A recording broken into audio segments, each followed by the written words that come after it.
ವೇದಿಕೆಯಲ್ಲಿ ಉಪಸ್ಥಿತರಿರುವ ಎಲ್ಲರಿಗೂ ನಮಿಸುತ್ತಾ ಹಾಗೂ ಶಿವಮೊಗ್ಗ ಗ್ರಾಮಾಂತರ ಜಿಲ್ಲೆಯ ನಮ್ಮ JDS ಕಾರ್ಯಕರ್ತ ಬಂಧುಗಳಿಗೆ ನಮಿಸುತ್ತಾ, ಮೊದಲನೇದಾಗಿ ನಮ್ಮ ಶಾರದಕ್ಕ ಅವ್ರನ್ನ ತಾವೆಲ್ಲ ಅತಿ ಹೆಚ್ಚು ಮತಗಳನ್ನು ಕೊಟ್ಟು ಜೈಗಳಿಸೋ ಹಂಗೆ ಮಾಡಿದ್ದೀರ. ತಮಗೆಲ್ಲ ಧನ್ಯವಾದಗಳು.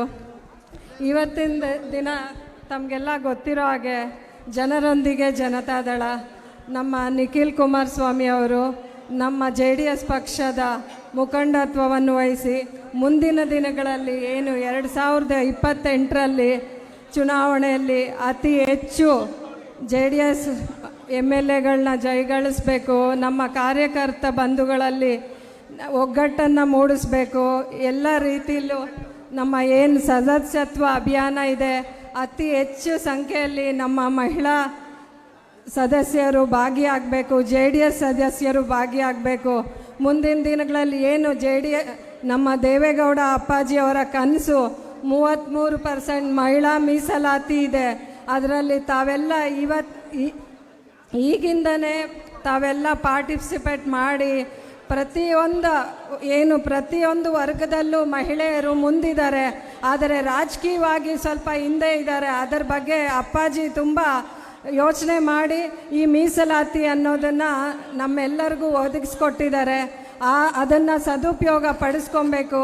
ತಮ್ಮೆಲ್ಲರಿಗೂ ಗೊತ್ತಿದೆ, ಏನು ನಮ್ಮ ರೈತ ಪಕ್ಷ JDS ಪಕ್ಷ ರೈತರ ಪರವಾಗಿ ಯೋಚನೆ ಮಾಡೋವಂಥ ಪಕ್ಷ ಇದ್ದರೆ, ಮಹಿಳೆಯರ ಪರವಾಗಿ ಯೋಚನೆ ಮಾಡೋವಂಥ ಪಕ್ಷ ಇದ್ದರೆ ಅದು ಏಕೈಕ ಪಕ್ಷ ನಮ್ಮ JDS ಪಕ್ಷ. ತಾವೆಲ್ಲ ಗಮನಿಸ್ತಾ ಇದ್ದೀರಾ, ದಿನ ಬೆಳಗ್ಗೆ ಆದರೆ ಏನು ಇವಾಗ ರಾಜ್ಯದಲ್ಲಿ ನಡೀತಾ ಇರೋ ಸರ್ಕಾರ ಅವ್ರ ಕುರ್ಚಿಗೋಸ್ಕರ ಜಗಳ ಮಾಡ್ತಾ ಇದ್ದಾರೆ. ಯಾವುದೇ ಜನೋಪಯೋಗಿ ಕೆಲಸ ಮಾಡ್ತಾ ಇಲ್ಲ. ಯಾವುದು ಜನರ ಪರವಾಗಿ ಶಾಶ್ವತ ಯೋಜನೆಗಳನ್ನು ಇಲ್ಲಿವರೆಗೂ ಒಂದು ಯೋಜನೆಯನ್ನು ಕೊಟ್ಟಿಲ್ಲ. ಬರೀ ಭಾಷಣ ಮಾಡ್ತಾ ಇದ್ದಾರೆ. ಬಿಟ್ಟಿ ಭಾಗ್ಯಗಳನ್ನೇ ತಮ್ಮ ಸಾಧನೆ ಅಂತ ನೆನೆಸ್ತಾ ಇದ್ದಾರೆ. ಹೋದ ವಾರದಲ್ಲಿ ನಾವು ಉತ್ತರ ಕನ್ನಡ ಜಿಲ್ಲೆಗೆ ಇದೇ ಜನರೊಂದಿಗೆ ಜನತಾದಳ ಕಾರ್ಯಕ್ರಮಕ್ಕೆ ಅಂಗವಾಗಿ ಹೋಗಿದ್ದಾಗ ಈ ವೇದಿಕೆಯಲ್ಲಿ ನನಗೆ ಮಾತಾಡೋಕ್ಕೂ ಬೇಜಾರಾಗುತ್ತೆ. ಆ ಉತ್ತರ ಕನ್ನಡ ಭಾಗದಲ್ಲಿ ಹೇಗಿದೆ ಅಂದರೆ ಶೌಚಾಲಯ ಸಮೇತ ಇಲ್ಲ. ಅಲ್ಲಿ ಹೆಣ್ಮಕ್ಳಾಗಲಿ ಗಂಡು ಮಕ್ಕಳಾಗಲಿ ಈ ಬಹಿರ್ದೆಸೆಗೆ ಹೊರಗಡೆ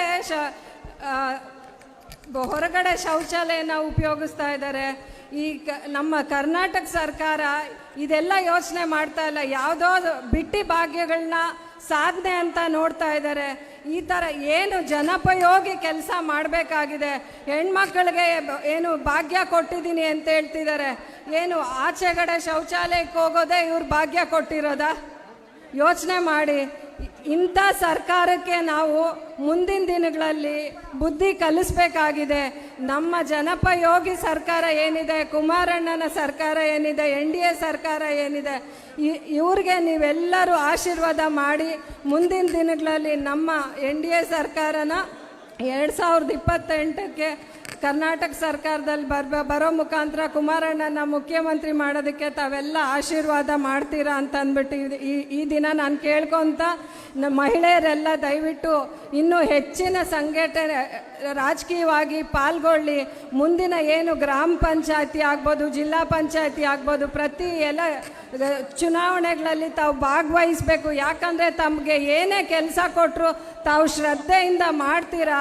ದಯವಿಟ್ಟು ತಾವೆಲ್ಲ ಭಾಗವಹಿಸಬೇಕು ಅಂತ ಕೇಳ್ಕೊತ ಈ ವೇದಿಕೆಯಲ್ಲಿ ನನಗೆ ಅವಕಾಶ ಮಾಡಿಕೊಟ್ಟಂಥ ನಮ್ಮ ಸೋದರಿ ಸಮಾನರಾದಂಥ ಶಾರದಕ್ಕನವ್ರಿಗೆ ನಮಸ್ಕರಿಸ್ತಾ ಜೈ JDS ಜೈ